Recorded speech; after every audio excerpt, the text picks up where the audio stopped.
A warning now about our next story. We have more on an investigation revealing the failures by authorities to protect 3 young children from Fort St. John who suffered disturbing neglect.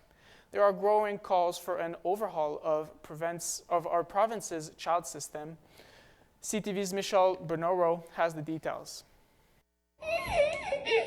It's cases like this one involving 3 children described by relatives as feral when they first came into care that reveal not just the cracks, but what critics call the complete failures in BC's child welfare system. I've asked over and over and over again, who's going to be held responsible for what's happened to these kids? Despite repeated calls to social services, it was only when the children's parents contacted the ministry themselves in December 2023 that the siblings were finally taken into care.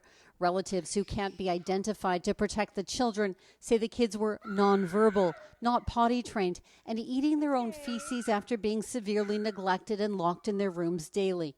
The haunting question now, could ministry mistakes lead to a similar tragedy? Based on the additional checks and balances that have been established and the expectations, I would say no, it is much less likely that that would happen now. The caveat being it's also dependent upon staff being able to follow through. And staffing levels remain a big concern for the representative for children and youth, who says BC is short hundreds of social workers. There are significant vacancies around the province, and it's not that there is an effort being made to recruit people. The Minister of Children and Family Development was not available for an interview, but said in a statement that despite global shortages, they have seen an almost 20% increase in frontline staffing in the last 2 years, but that they recognize there's more work to be done. The representative continues to believe BC's child protection system needs an overhaul and must shift its focus to prevention. The system right now is very siloed. People are not communicating, they're not collaborating. We shouldn't be walking people to the ledge. We should be walking people to a better outcome.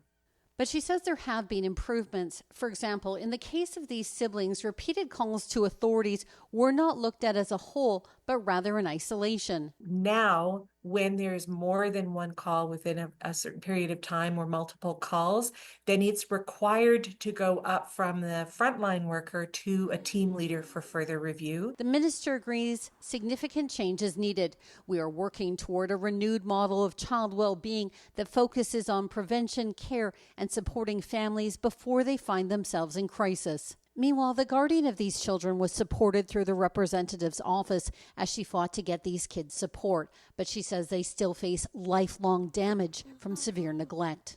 There's still some really hard days. Every day can still be hard. And despite changes by the ministry, she worries other children may continue to slip through the cracks of a system she says is broken. Michelle Bernoro, CTV News, Vancouver.